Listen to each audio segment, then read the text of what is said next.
You don't hate the media enough, so what needs to be done about it? Blaze News The Mandate starts right now.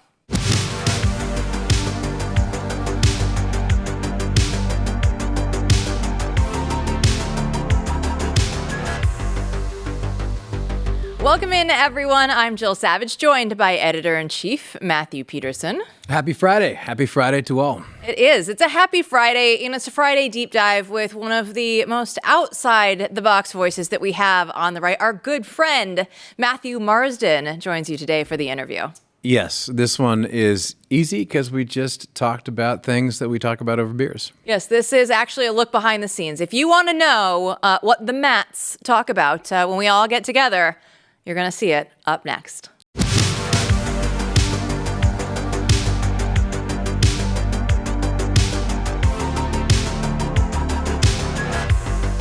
Well, this is us thanking you for watching and listening to this show, because Blaze TV exists because people like you refuse to settle for all the watered-down coverage that's out there on legacy media. But this has never been about just one voice or one company. It's about a movement of people who refuse to sit on the sidelines, and we need to carry this mission forward. So when you subscribe, you're not just supporting a show. You're actually making sure that the truth has a platform for today, but also for the next generation. You can join us at Blaze TV at blazetv.com/BNT and get $20 off right now. That's as low as $8 a month with the annual plan, and you can be a part of shaping the future. It's blazetv.com/BNT. In the wake of Charlie Kirk's assassination, many Americans are rethinking what needs to happen in almost every sector, every institution that the left has taken over in America. And Matthew Marsden is here to discuss one of the big ones, which is media. We've been talking about this. Everyone's been talking about this. I mean, you can't hate the media enough, but it's not only about that now. I feel like people on our side already know that. We see the reaction from the media, which is reprehensible. Jimmy Kimmel, these people spreading lies and malicious propaganda. We know that, but now it's time in that sector, just like the others, to actually take action and to reconstitute a new media. And to just, I guess I would frame this saying, it's no longer the time to say we need an alternative media. It's time to become the media that we need. No, 100%. And I think that we have, over the past, even 20 years, right? Over the past 20 years, we've seen the media start pushing narratives, right? Whether it be in film, whether they snuck in like an LGBTQ character in Buzz Lightyear, and it still gets a G rating, and you're sitting there with your kids and you're seeing this and it's outrageous. This is all coordinated, and it has been for a long time. And part of the issue is people still went to the cinema. People were still watching these shows, and they were saying, oh, it's just that, I'll ignore that. Even if you look at what happened, let's take what happened with Donald Trump, because I think this is really important. The narrative immediately after they tried to kill him was, it was fake. It was a fake, it was staged, it was this, it was that. And they tried exactly what they're doing right now, trying to pass off these excuses. Oh, he was a Republican. And they put it out in the ether. And unfortunately, so many of the people that consume media these days, they take the sound bites and they run with it. And as I've said to you multiple times, and we said it to President Trump with what Sylvester Stallone said to me, is the media, when you do that, it is forever. It is out there forever. And if we don't have something else to counter that narrative, then it just keeps perpetuating, and then we have the situation that we're in right now. Yeah, what drives me nuts is these are the same people who said for years that words are violence, right? I mean, that's the justification for using violence against their opponents, because the words that offend them are violence. But the words that they use are violent and have been violent or justify violence, as you've pointed out over and over again on shows here. And people across the right have said, you're calling people names, you're calling them evil in a way that would justify political violence against them. You call them a Nazi, you call them a fascist, you say these things, and you know that then there's going to be all kinds of extremists who are going to or nuts who are going to take up the charge and do that. And now it's not just reckless, right? It's not just reckless rhetoric of politicians calling the other side's bad names. This is deeply embedded in all the stories coming out. I mean, for heaven's sake, we got Jessica Chastain in this series where she's going around looking at, extremist groups. And as someone quipped on Twitter, I don't think she's going to find on the show a bunch of radical, trans furries who help radicalize someone to shoot a right-winger. I don't think that that's going to be on the show. And I'm almost like I don't want to complain about what the left did. They were smart, right? They were right to do what they did. They were smart in what they did. We have to talk about how we do that for real, not just with, we're dissenting from the mainstream and the New York Times is very bad. We know that already. We've known that for decades. When do we build our own New York Times? Like that's the attitude that we have always had for a decade now. We preach this everywhere. And, do you think now, people are going to finally listen? That's what we're here to talk about. At this point, you have no alternative. The education that I used to do when I was a professor, right, that does form people for life. But the education that forms people throughout their entire life comes from the consumption of media. And we have to do more than, some educational videos and a few crappy movies a year. Yeah, and I was actually going to say before you brought it up, you were in academia for some time. I've been in entertainment my whole life. Mm-hmm. And we have to look at the people that we traditionally would look to as authorities, right? Your teachers, your doctors. Look at what happened through COVID, right? We've had it played out in front of us. And whether people like it or not, the Hollywood and the people in the entertainment industry are the royalty of America, mm-hmm. right? They just are. They're the people that others look up to. They want to be like it used to be back in the day. You had people like Steve McQueen, mm-hmm. even Clint, a bunch of those guys. They were all veterans. Mm-hmm. So they loved the country. Jimmy Stewart flew 50-odd bombing missions over Germany. And they loved their country. So they extolled the right values. And I know growing up in the UK, as you know, because we've had this conversation many times, is that I looked up to Rocky because Rocky said, listen, it was a story, right? But it was like, look, you can be someone if you work hard enough. And that was mirrored in Sly's life, actually. Mm-hmm. So all these things were very positive messages. And they were propped up as well and supported not only by the family, but by the teachers, by the doctors, by the judges. And it was all in concert. Mm-hmm. And that's what made America so great. Well, what we've happened here is we've got leftist groups, communist groups, because that's what they are. They want the destruction of the United States. I hope that people really understand this. And what they've done is they've infiltrated every single level of that. They've infiltrated the schools. They've infiltrated Hollywood for years. But the thing about Hollywood was, back in the day, Hollywood had things like the Hays Code, and they knew that they had to market to a certain group of individuals. When you're making a Marvel movie, they know, or they did until recently, that's going to make you $1 billion. So they didn't care. Yeah. They could throw away money on an activist movie. Yet when we go and speak to someone, as you know, we go and speak to them, it's what can they get out of it rather than what is for the benefit of the United States. And that's where the change needs to happen. These wealthy people need to understand that you can have all the money in the world. You might be able to run somewhere, but eventually it's going to catch up with you. But you have to invest. You have to invest with people that know what they're doing, not just the people that want to tell you what you want to hear. Yeah, and ultimately, these things should make money, but you have to invest in them. And this is, just you look back the way it used to be, even the subversive, movies that you'd see in the 70s, say, they said things that you couldn't say now, like maybe the CIA is bad, maybe the government sometimes is bad, maybe our society is more corrupt than you think. It's interesting that the advantage that we have now is that's not allowed, right? It's hard to see a movie that over, say $50 million budget that would actually critique certain sectors of the United States government in the way that even the lefties used to, right, back in the day. And you always had the mentality, even until recently, right? A guy saying like, look, I haven't even seen Fast and the Furious movies, but I make those movies because they make money and they allow me to make Flight 93 or something else that may not make money but serves a noble purpose. That is the ad. I mean, that's the business model to a large extent. Like you don't put, the Hunger Games might advertise at the Cannes Film Festival, but it's not going to be shown there. But movies that are made because the Hunger Games makes money, right, will be shown there. And there has to be this pursuit of excellence to produce actual art. Otherwise, what are we doing? And even the worst people in Hollywood still want to be known as actual artists, right, and auteurs and creatives. But on the right, I feel like that is something that needs to be nurtured because it's been so reactionary, and it's just about, going against the other side.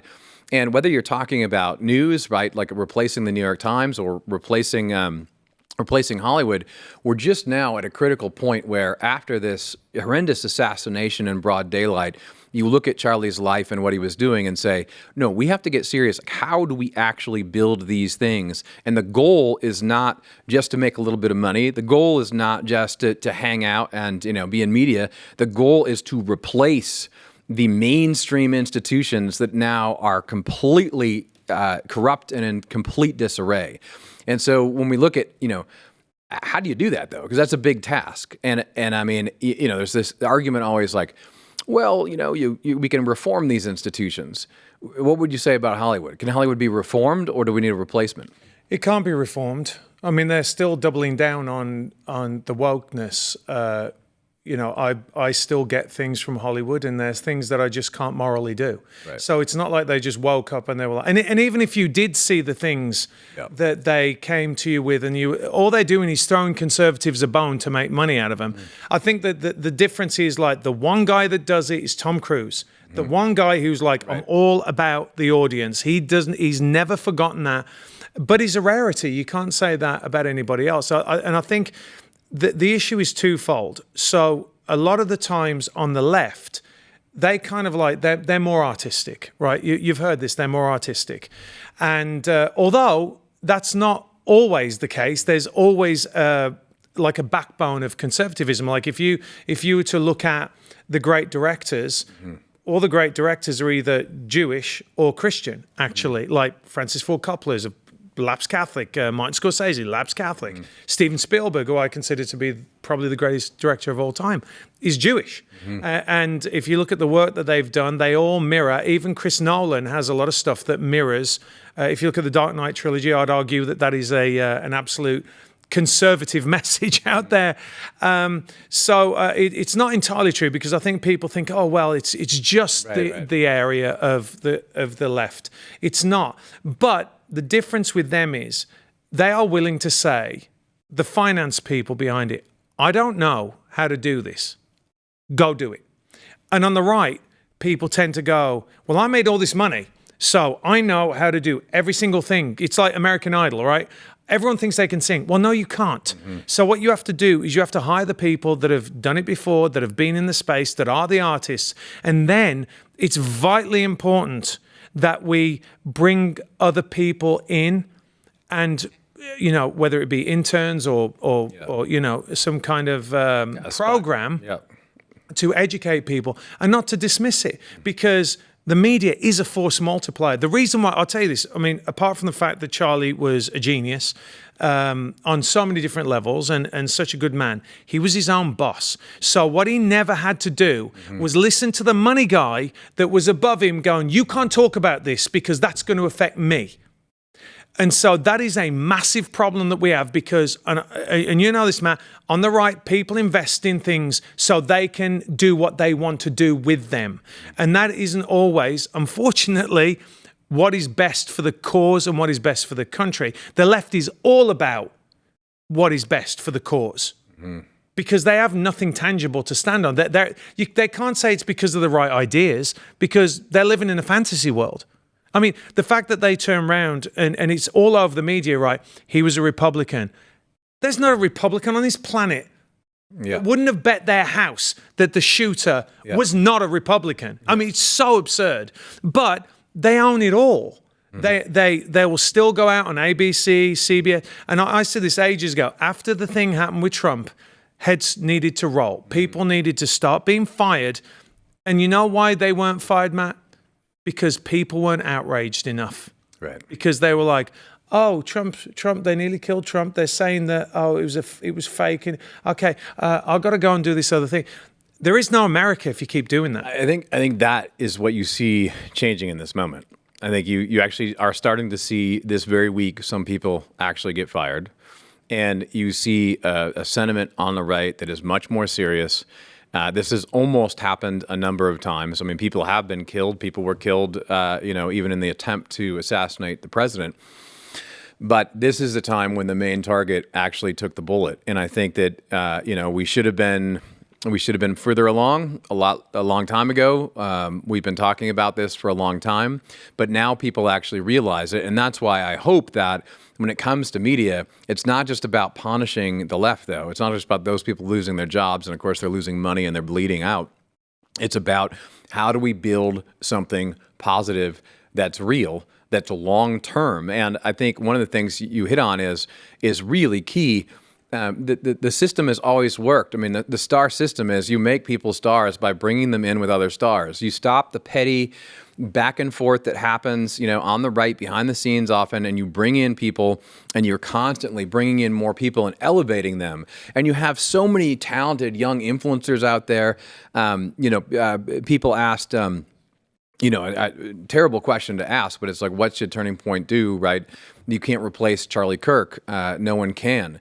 But do you find some other big names or whatever? And I don't know. I have no idea what they'll do. But we both know that what they should do, regardless of big names, is to look at a bunch of guys in their 20s, right, who are already out there, who are already driven, and to skill them up. And that's something that we have to constantly be doing in every respect. At the Conservative Partnership Institute, they were talking about how they needed, there's not a lot of right-leaning people in media in D.C., and they needed to start a program where they start skilling up production and all that sort of thing. And that just has to be a constant. It needs to just be a way of life for everyone in this space, right? That we're constantly bringing in people who are talented, elevating them, and helping each other out and building that ecosystem so it's big enough that all of a sudden there is enough money to do the big things. Does that make sense? It does. And I think that what we don't do on the right is we don't value talent enough, right? Like someone will say, well, Tiger Woods, because he makes it look easy, like, coming on the television like this and be able to speak for 40 minutes is not easy. Yeah. Not everyone can do it, but everyone thinks they can do it. And I've had this multiple times where people are like, I can act, I can do, you've seen it. And then you put the camera in front of them and they go, and they can't do it. It's a talent that needs to be cultivated. So you have to do two things, Matt. You've got to identify the talent. Mm-hmm. And you know what that means? Casting a very wide net. Mm-hmm. You've got to cast the net, and you've got to make it so that when you bring people in and do the second part of it, which is cultivate that talent and furnish them with the other aspects that they need. They might have like charisma, for example. Okay, you got charisma, but are you smart enough to make the arguments? Right. Do we work on your temperaments so that you cultivate these other aspects of your character so you don't lose your temper? And Charlie was like that perfect balance. Yeah. And I think that is why he resonated so much, because he was charismatic, charming, very, very, very smart, patient, something that I lack. There's a bunch of other things that that goes together to create someone with that kind of talent, and we need to do that, and we need to nurture it. But we have to understand that talent does matter. It really does matter, and you have to identify that and have the people that know what that looks like. And by the way, not be afraid of letting someone take in the spotlight, because the dirty little secret that we don't talk about is everyone on the right who they go on about Hollywood, we hate Hollywood, they would go to Hollywood in a heartbeat. And a lot of them were from Hollywood and they didn't make it and they came out of Hollywood. So there's still that desire for their peers to affirm them. Yeah. And that's dangerous, right? Yeah. Because then you can be sucked towards that kind of placating the left. So what we need to do is give people a ramp, because if someone came to you, like your daughter's a very, very talented singer, but if someone came up to you and said, hey, listen, let's put your daughter, let's get her into music, you go, no, I'm not doing that, because it's such a corrupt industry. So what we have to do is guide these people and make it so they have a future. Yeah. Yeah. Because most people go, I can't get into acting because who wants to go and work in Hollywood? I've got to compromise myself, or I've got to do this, I've got to do that. And no one's going to give them a foot up when they know that you're a conservative. So we have to. Just setting the standard of excellence and always going to the purpose. Like, why are you doing this? Which is something that Charlie was exceptional at. And he was driven, but he was driven for the right reasons. And that's what you see everyone say about him, from the president of the United States and the vice president of the United States on down, is that he was someone who was driven for the right reasons. And that gave him enormous drive, right? But that ambition was harnessed to the cause, and it was also harnessed to a kind of humility where he was constantly learning and he was constantly looking to be more and more excellent. But that extends to every single job. That extends to, from the lowest level of production, from the person who's the assistant to everyone else. And that is something that actual Hollywood, is pretty good at, because you get booted if you suck. Like, I mean, even the old assistant system, I realized just in my dabbling around that it makes a lot of sense. You follow someone around, you see everything they do. It's really hard, but you start to get the attitude. If they tell me I need to somehow contact the president of the United States or find another $10 million that just dropped out of the movie, I'm going to do that because you're driven. Now, the question for the right is, like, why are you driven, right? There's not enough driven people seeking, the high enough peaks of excellence in media. And I think there's more and more coming on every day. I think younger people really get it. They understand the need for it. But the problem is, if you're driven for the wrong reasons, it's going to come out eventually. And this is why, the party talk that we would give is, and I observed it more than lived it, but I observed it close up, is that you do have some of the worst people sometimes in our circles, like Christian, conservative, whatever, in media, because they're lying to themselves in LA that they don't want the same things that every human being wants and is tempted to. Like you said, they would absolutely run if they were offered the job at some of these big. You have to be at the point where, no, I would not work for the New York Times. Are you nuts? Like that would be beneath me. That would go against my dignity as a human being. Our job is to replace them with something that's better, and that's the kind of attitude that we need to instill, I think, in everybody now. And this is this best time as any to get this across. Yeah, and I think if you look, let's be honest, the bar for Christian and conservative movies is really, really low. I mean, when I was in Hollywood, I would never have done one of those movies. I was like, why? I mean, they're poorly written, they're poorly acted, and part of the problem is because we don't demand that from people. We don't ask them for excellence. It's almost kind of like, oh, it's the Christian movie. Didn't they do well? We'll go and follow them and we'll support them, which, by the way, I don't think is a bad thing right now, to go and support people if they're coming out with Christian movies, right? Because it's a battle. But the passion, Hacksaw Ridge, that's what we should be looking at. And until you provide a quality product or a ramp up to a quality product, you're not going to get any of the conservatives that are in Hollywood to come over. Right. And by the way, Matt, it's not a charity. You've got to pay these people what they're worth, because there's a very strange kind of snobbery that comes with the arts. But I'll tell you this, if Matthew McConaughey ran as for governor of Texas, he would win. The Rock will run at some point for president, and he'll be very difficult to defeat. Why? Because he's got 20 years of billions of dollars of marketing behind him. And that's what we're up against, right? So what we need to do is focus on excellence. That should be the number one thing, but also have a vision to say, you know what, guys, I hate to tell you, but this movie might not succeed, right? But we're sticking a flag in the ground and we're saying we can do great things. And then eventually, because we have to utilize the system that we have with distribution, whatever. Although, the cinemas now they're really struggling, so they need content. But we need to really make very, very great things that everyone wants to see. Everyone wants to see. Yeah, agreed. All right, let's talk about something else next.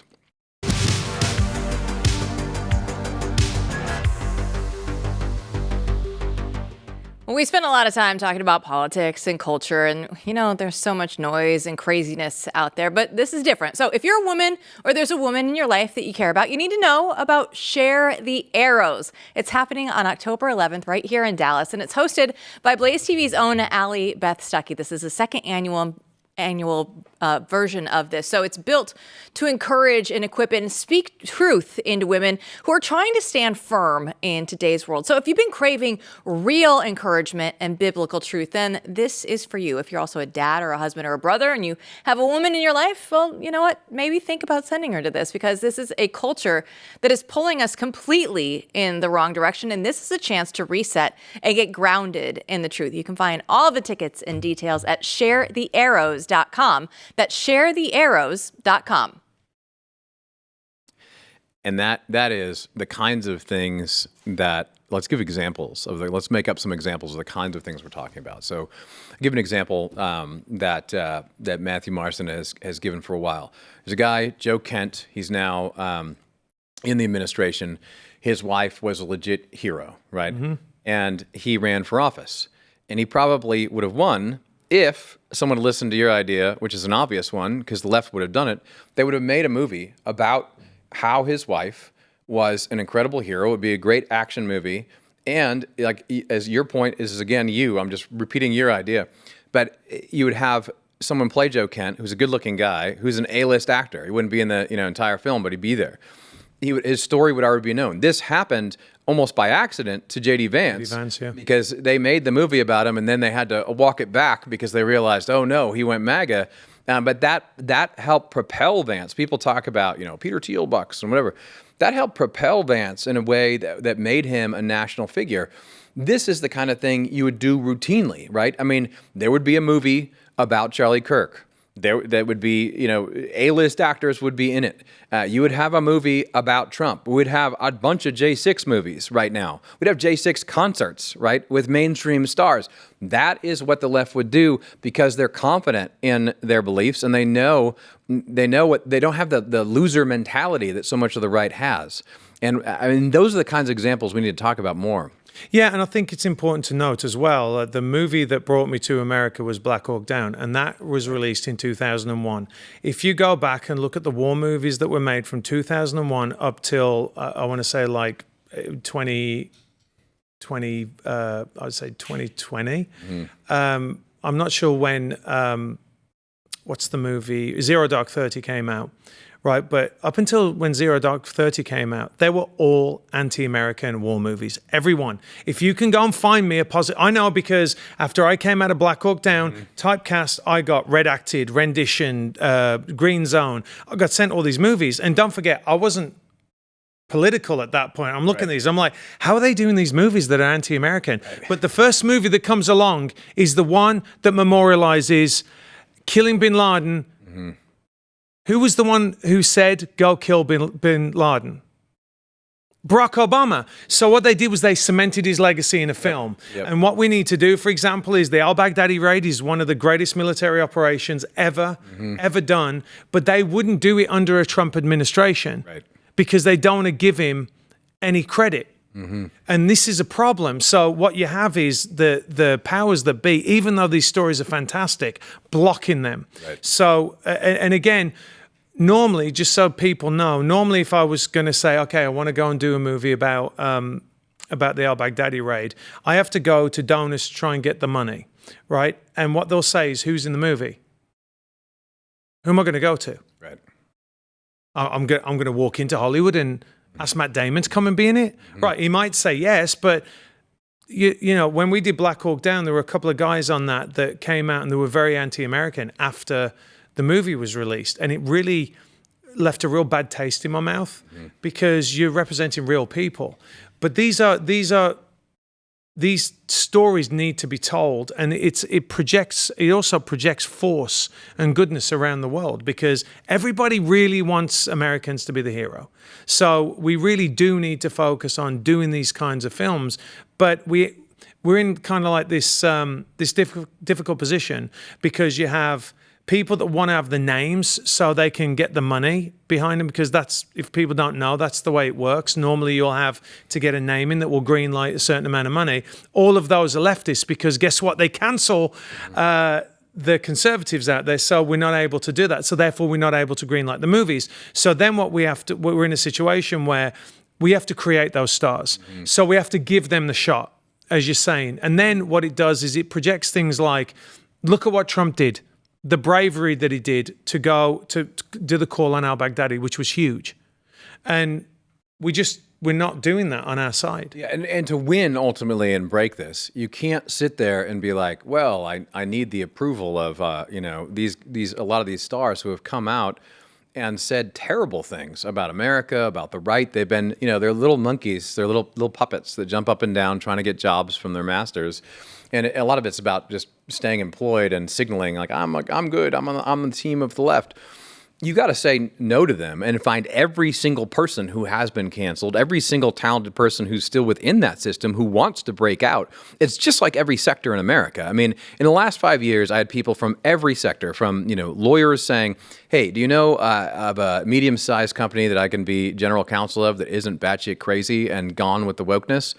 I mean, everyone wants to break out of this, but they need talented people around them. They need to see some kind of revenue stream. They're willing to take a pay cut, but they're not suicidal. And that just makes sense. So the situation we're in all these sectors is how do you build the new thing? And I think the first thing is you have to not care what these people think. You can't be sitting there panting over, having, this mainstream person's approval. You need to find all the talented people and all the people who've been canceled, put them together and start making things with them and get along and stop fighting with each other.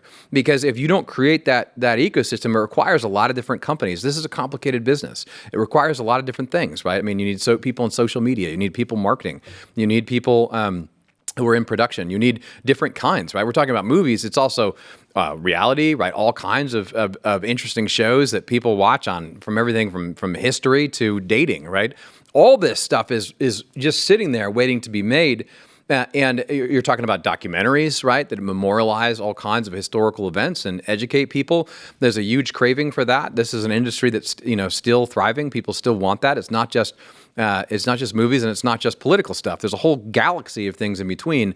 It's all sitting there, but we have to come together in media and start fostering talent, elevating people, pursuing excellence and creating the companies of the future. Well, and it starts by not navel gazing, right? You've got to have someone that projects a vision and says, this is where we're going. This is the point that we need to get to. And all of you children, stop bickering. Because, I mean, look, I've seen this in all different kinds of pursuits, but in particular in the entertainment industry, you are dealing with a lot of egos, right? So you need the main person that does it or the main people that do it need to exhibit the humility. Yeah. And say, look, this is the way I'm running this. This is the way it's going to go. You're not going to get what you want by throwing your rattle out the crib. Like, that's just not going to happen. And I think that there are a lot of people, we've got a combination, right? Like, we've got a lot of people that are still in Hollywood that are desperate to get out. Like you were saying, like lawyers, even all across America in different people in finance, people in big tech companies, they're like, I don't want to They're miserable. With these people anymore. I want to build companies of the future with people who are aligned and see, because we're not talking just about Republican versus Democrat. We're talking about a way of life and seeing the entire world that's different. So they want to work with people like that for the sake of what they see as good. No one wants to, at the end of the day, like everyone wants money, but people want to be part of something bigger.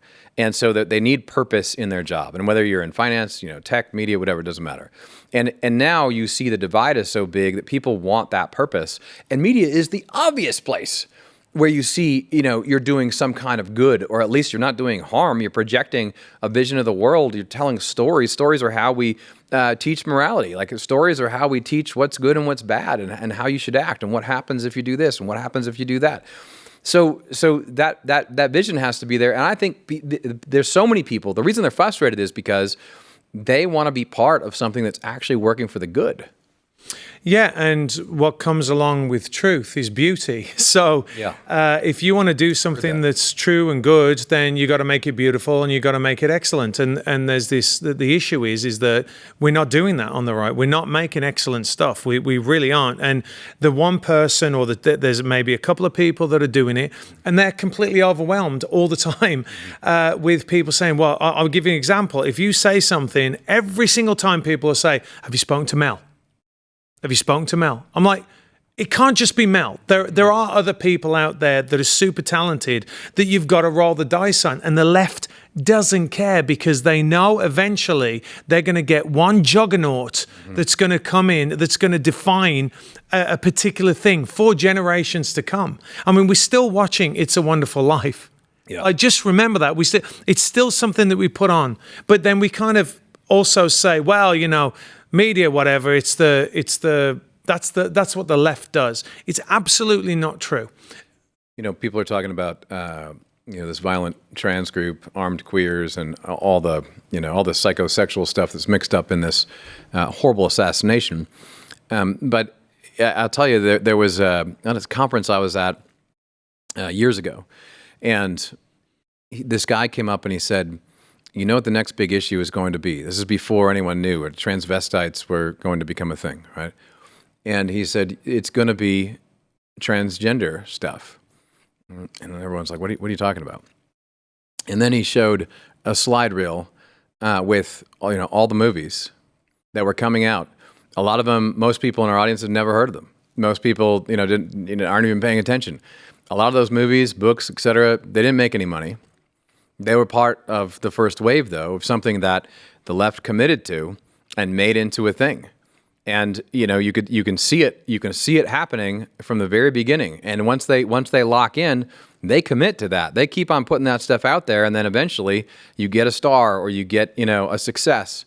That's how they operate. I mean, you can almost tell you used to be able to tell what's going to happen in culture for the bad by just paying attention to what's the new thing that they're committing to and they're putting out in media. Now they're breaking down though, but the looming question is, what do we do in response?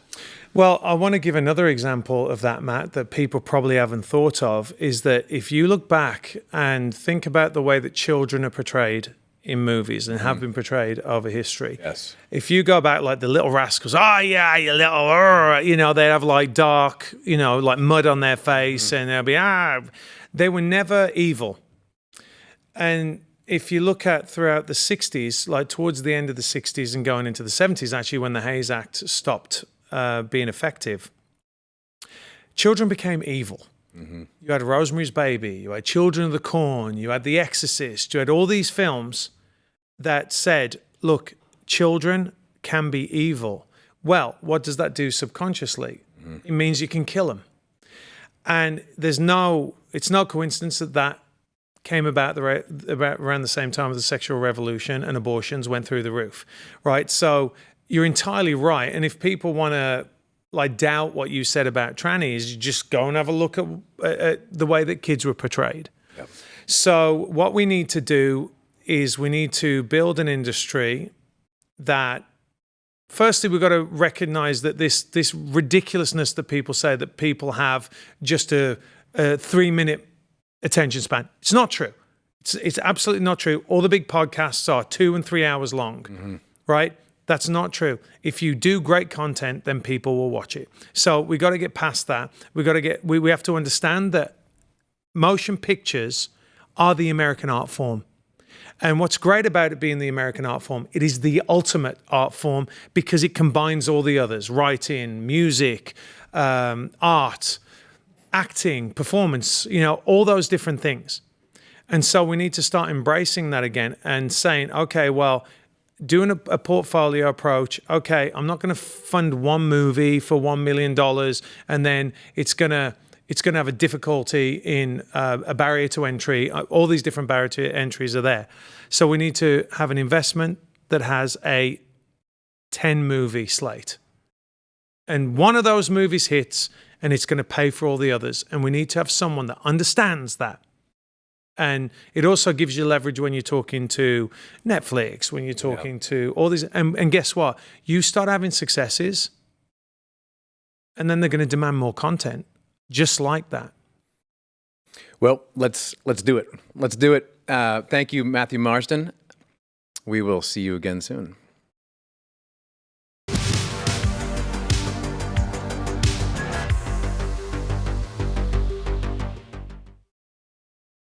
Well, I think we all know that the media needs to change, but we need to build the next generation. Matt, I loved your conversation with Marsden. It really is what these two men are so passionate about, and just going through and looking at different ways to not only just have a couple people make some money in media, and these are cool jobs, but to have a real impact. I think that's what is absolutely apparent now, that with Charlie's death, with his assassination, it's not good enough to just sit here and be in media. We have to be more activist and go for even more change than what we might have even have planned before. Yeah, I mean, because it's a wake-up call. It's a wake-up call to everyone who's in this space. And it reminds us why we're doing what we're doing, and that it's deadly serious. And this really is about saving America and reforming culture. And it's about building positive. It's about truth, goodness, and beauty are attractive things. They really are. And so when you're talking about truth, when it comes to news, that is something that people are attracted to. And it's controversial because there's all kinds of powers that be in every society who want to control the narrative. So the truth is, in a way, a scarce commodity amidst all the noise. So truth is really important. What's good is really, we teach that by telling stories. We learn what's good and bad by telling stories. That's how we basically do ethics. I mean, there might be some philosophers out there, right, who study and talk about these things in the abstract, and that's actually important in any society. But the way that all of us learn what's good and what's bad comes from stories. That's what we do. So stories are really important. It makes sense, in fact, at the Oscars that they're yakking about politics, because when you're telling a story to millions of people, it's going to have political and cultural impact. So that's just the way it is. So goodness is there. And then, beauty is the thing that, Matt mentioned. But boy, we need to not talk about that. We need to talk about it more, but we need to do it more. And, that's something that we really need to strive for, because beauty combines both truth and goodness. It's attractive. You see something that inspires you and that you want to be part of. Well, I loved when Marsden was talking about just the positivity, right? That he used to watch all the Rocky movies, and the message was, you can be somebody. Yeah. And we really have lost that. And it's not something that I don't think I would never think of this on a day-to-day basis.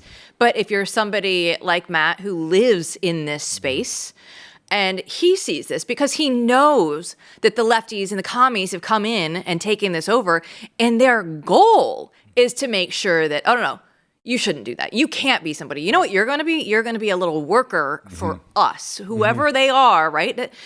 It's such a different way of looking not only at just movies and stuff, but the effect that has on the nation as a whole.